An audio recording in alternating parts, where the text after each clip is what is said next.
नमस्कार, मैं दीपेश पटेल और आप देख रहे हैं राजनीति मंच। अभी मैं मौजूद हूँ शहडोल में और यहाँ पे क्या चुनावी माहौल है, क्या इनका मतलब लहर चल रहा है, किस पार्टी का क्या लहर है, हम ये बात करना चाहेंगे। शहडोल में कुछ लोग हैं यहाँ ग्राउंड में, जिनसे हम बात करना चाहेंगे। नमस्कार सर, क्या नाम हुआ आपका? वीरेंद्र कुमार श्रीवास्तव। तो बताइए सर, क्या चुनाव का भी 19 तारीख को यहाँ चुनाव है, तो क्या इसके बारे में क्या लहर है, क्या माहौल है, ये इसके बारे में कुछ बताना चाहेंगे? लहर तो जहाँ तक है तो मोदी की ही लहर दिख रही है यहाँ पे शहडोल में जी। मोदी के नाम पे ही वोट पड़ रहा है। अब ये सांसद क्या कैसे ये मालूम नहीं है अपन को, ना कभी संपर्क किया अपन से, लेकिन ये मोदी की लहर के कारण हो सकता है कि बीजेपी यहाँ पे बढ़त ले सकती है यहाँ पे। अच्छा, मतलब जो चेहरा होगा वो मोदी होगा, सांसद का कोई यहाँ पे कोई है ना, वो नहीं है। कभी हम मैंने आपस में कभी बातचीत किया नहीं अपन ने उनसे, ना कभी हमसे संपर्क किया, मतलब इस एरिया में आकर के। ये है कि मोदी के नाम पे जरूर वोट पड़ेंगे। अच्छा हाँ। और कांग्रेस की यहाँ पे क्या स्थिति है? कांग्रेस भी फाइट कर रही है। पार्टी हाँ, मैंने जो भी है कांग्रेस फाइट कर रही है, लेकिन ऐसा नहीं है कि उनका कोई मतलब जो भी कैंडिडेट होगा वो विजय हासिल करेगा, ऐसा नहीं कह सकता मैं। मतलब विजय की कोई उम्मीद नहीं? नहीं ना, बिल्कुल। मेरे हिसाब से तो जो मेरा वैल्यूएशन चल रहा है उसके हिसाब से मेरे को नहीं लगता है कि कांग्रेस यहाँ पे आएगी। अच्छा, तो मतलब जो माहौल है वो केवल बीजेपी का चल रहा है? बीजेपी का चल रहा है। हाँ, तो अभी यहाँ पे बीजेपी से टिकट मिला हिमाद्री सिंह को, है ना? और कांग्रेस से किसी मिला? जैसे नहीं, मरावी नहीं है, वो फूल सिंह क्या नाम उनका है ना? मतलब ये इनका दोनों का टक्कर कोई दिखता है कि बस ऐसे ही एक तरफा? तो इन दोनों के बीच में ही रहेगा, लेकिन एक तरफा जाने की संभावना है। ये मैं लोकल एरिया शहडोल के बारे में बात कर रहा हूँ, और ग्रामीण क्षेत्र में क्या है झुकाव, ये अपन को उतना मालूम नहीं है ना। इस केवल शहडोल बस का जो सिटी का माहौल है। हाँ, सिटी के बारे में बता सकता हूँ मैं यहाँ पे, क्योंकि बीजेपी का काम दिखता है अपन को, है ना, बस इसलिए बता सकता हूँ। तो बीजेपी ने काम कुछ ग्रामीण या जमीनी स्तर पे किया है कि मतलब बस ऐसे ही चल रहा है? नहीं, ऐसा नहीं है कि जो अब शहडोल में हम विकास देख रहे हैं, यहाँ पे इंजीनियरिंग कॉलेज है, आपका मेडिकल कॉलेज है ना, इस टाइप की बहुत सारी चीज़ें जो हैं जो शहडोल के मतलब एजुकेशन को बढ़ाने के लिए है ना, इस टाइप की चीज़ों को किया है। बहुत अच्छा काम किया है उसने। और बाकी वर्ल्ड लेवल पे तो मोदी जी का नाम है ही, है ना, सब जगह वो चल ही रहा उनका। और विकास का वो जो संकल्प और गारंटी दे रहे हैं, तो मेरे को लग रहा है कि वो गारंटी में मेरे ख्याल से 100% वो सक्सेस करेंगे, अपने देश को आगे बढ़ाएंगे जरूर मोदी जी। तो मोदी जी का जब मतलब सत्ता में आए थे मोदी जी, तो उनका पहले भी एक गारंटी रहा है, कई गारंटी है, कई वादाएं थी उनका, कि जैसे किसानों की आय दोगुनी करेंगे, है ना, और कर्ज किसानों की मतलब ख़त्म करेंगे, या फिर जैसे कहा जाए कि बाकी अदर क्षेत्र में हर चीज़ को लेके, या विदेशों से पैसा लाने की बात कर रहे थे। इस पे तो कुछ उन्होंने अब तक काम नहीं किया। 2 बार प्रधानमंत्री रह चुके हैं, 2 पंचवर्षीय। इस पे क्या कहना चाहेंगे? मैं इसमें ये कहना चाहता हूँ कि जैसे कि सबको मालूम है कि विश्व स्तरीय में जो एक महामारी आई थी, है ना, उसमें एक आर्थिक संकट मेरे ख्याल से सभी क्षेत्रों में पड़ा है ना। उसके कारण हो सकता है कि कुछ चीज़ें मोदी जी नहीं कर पाए हैं, लेकिन आने वाले जो 5 में जो उनको विजय मिलेगी उसमें वो, क्योंकि बहुत सारे काम जो है वो करे हैं, और कुछ काम जो छूट गए वो भी करेंगे, ये मेरा को ऐसा उम्मीद है। ऐसे कुछ 2-4 काम और बताइए, क्योंकि देखिए जैसे मतलब इनका जो चल रहा है, तो लगातार विपक्ष उनके ये बात करती कि उन्होंने अभी तक कोई ऐसा काम नहीं किया, जैसे वो केवल धर्म के मुद्दे पे वोट मांगते हैं या किसी और भी जैसा, लेकिन जो काम का जो है उनका, तो काम पे उनका कोई फोकस नहीं है बीजेपी का। धर्म के बारे में जहाँ तक मैं बात करूँ तो धर्म के लिए तो वो कर ही रहे हैं, बहुत अच्छा काम कर रहे हैं वो। और उन्होंने बहुत सारी चीज़ें जो है कि एक सीमित क्षेत्र में कर दिया। जैसे एक आतंकवादी को अब देख लो, आए दिन कहीं पे विस्फोट हो रहा था, कहीं तो एक आदमी एक डरा सहमा कहीं भी जाता रहा, डरा सहमा रहता रहा। आज एक छोटे से कोने में जाके कश्मीर में जाके बस गया है वो आतंकवादी, केवल वहीं फाइट हो रहा है, और कहीं भी सुनने में नहीं आ रहा है ना।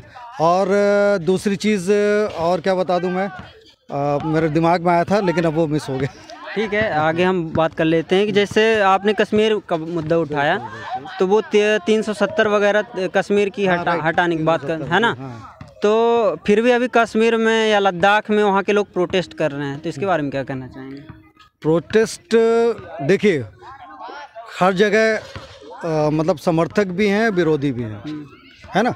जैसे अब किसानों के बारे में बात करें अपन, तो आप देखेंगे कुछ एक सीमित क्षेत्र में ही, एक दो राज्यों में ही है जहाँ पे किसान लोग विरोध कर रहे हैं। मेरे ख्याल से वर्ल्ड लेवल पे, हमारे अपने इंडिया लेवल पे, कहीं भारत के लेवल पे कहीं पे कोई इस टाइप का मतलब विरोध नहीं दिख रहा। इसी तरह का आप जो क्या कहते हैं कश्मीर और लद्दाख के बारे में बात कर रहे होंगे, तो हो सकता है ये विपक्षियों का काम हो सकता है कि उनकी छवि बिगाड़ने के लिए, जैसे कि न्यूज़ में हमने जो देखा है, आप लोग के द्वारा ही मतलब न्यूज़ आता है जो न्यूज़ चैनलों में, कि कोई एक कैंडिडेट बोल रहे थे कि इस बार जो मोदी जी का नाम बढ़ा हुआ है उसको घटाने के लिए अपन को किसान को आगे लेके आना चाहिए। मतलब इस टाइप की जो चीज़ें अपन न्यूज़ में सुन रहे हैं, तो ऐसा लगता है कि विपक्षियों का ही हाथ है जो उनके नाम को गिराने के लिए कोशिश कर रहा है। लेकिन मेरे हिसाब से मोदी जी बहुत अच्छा काम कर रहे हैं और उन्हीं को ही आना चाहिए। दूसरा कोई नाम मेरे ख्याल से अभी तक इंडिया में नहीं है। किसानों का मुद्दा उठाया जैसे आपने, तो हम उस पर बात करना चाहेंगे। अभी तक किसानों, लगभग मध्य प्रदेश की हम बात करें तो मतलब अभी हाल ही में कुछ वर्ष पहले से लगता अब तक में कई हजार किसान आत्महत्या कर चुके हैं, है ना, केवल कर्ज से परेशान होके। मोदी जी ने तो बोला था कि हम कर्ज माफ़ करेंगे, है ना, बहुत सारी चीज़ें किसानों के लिए, है ना, आय दोगुनी करना वगैरह। तो ये अभी आत्महत्याएं लगातार चल ही रही है ना, तो इसके बारे में क्या कहेंगे? क्योंकि जो एक रिपोर्ट आया था दैनिक भास्कर वगैरह, शायद किसी में मैंने पढ़ा था उनका रिपोर्ट, तो उनका वो था कि जो किसान आत्महत्या किए हैं कर्ज से परेशान होके, लेकिन उसमें जो सरकारी डेटा है उस पर ये नहीं चढ़ाया गया है कि किसान आत्महत्या कर्ज से परेशान हुए हैं। उसमें किसी और डेटा, किसी और तरीके से मतलब फेरबदल किया गया है, लेकिन किसान तो कर्ज से परेशान होकर आत्महत्या कर रहे हैं ना।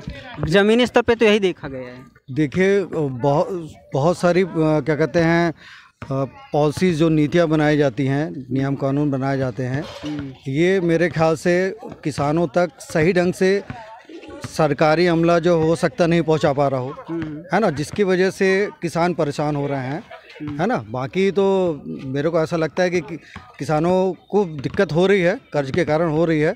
कभी कभी मौसम भी साथ नहीं देता, उनके साथ विरोध माने उनके दिक्कत आ सकती है उसके कारण, तो इस वजह से भी उनको प्रॉब्लम हो सकती है ना। तो ये बाकी उसके बारे में ज़्यादा अपन डिटेल नहीं जानते हैं और ना ज़्यादा बोल सकते हैं उसके। तो जैसे आप जो जानते हैं अपन बता रहे हैं। जैसे आपने बोला कि किसान का जो एक वर्ग है वो केवल किसी सीमित क्षेत्र से प्रोटेस्ट कर रहे हैं ना, सभी पूरे भारत में नहीं हो रहा है ना।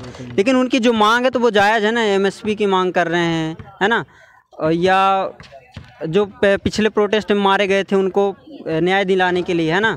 तो इसके बारे में आप कहना, क्योंकि जो मांग है उनके तो जायज़ है ना। नहीं, देखिए जो सरकार है, इतने बड़े बड़े वहाँ पे अधिकारी लोग बैठे हैं, वो माने अब उसको नीतियाँ बना रहे होंगे, इस संबंध में ज़रूर चर्चाएं कर रहे हैं। कई बार की चर्चाएं हुई है ना, उनकी समितियों से चर्चाएं हुई हैं। अब वो आपस में उनका क्या मतलब संपर्क नहीं हो पा रहा है, क्या मतलब आपस में समझ नहीं हो पा रहा है, जिसकी वजह से कुछ दिक्कतें आ रही होंगी। लेकिन मैं ऐसा मानता हूँ आने वाले समय में मोदी जी किसानों का भी भरपूर ध्यान देंगे, जैसे कि वो गारंटी दे रहे हैं कि हम कुछ किसानों के लिए अच्छा काम करेंगे। हो सकता देंगे, वो भी खुश हो जाएंगे जैसे हम लोग खुश हैं, है ना। तो वो भी खुश होंगे आने वाले पंचवर्षीय योजना में अगर वो विजयी होते हैं तो। अच्छा, मतलब आपको लगता है कि मोदी जी आएंगे तो किसानों का विकास या भारत का विकास होगा, धीरे धीरे पूरा देश सुधरेगा। जो हम 70 साल से जो कठिनाइयों में झेल रहे थे, है ना, तो मेरे ख्याल से विकास की ओर बढ़ रहा है, जरूर होगा। और बीजेपी के कई सांसदों ने ये बयान दिया था कि मतलब उनकी सरकार या 400 पार की जो बात करती है, 400 पार होते तो हम संविधान बदलेंगे। इस पर क्या कहना चाहेंगे? देखिए, संविधान अभी मैं कल की न्यूज़ देख रहा था, तो मेरे ख्याल से ये जब से संविधान बना हुआ है तो संशोधन लगातार चल रहे हैं।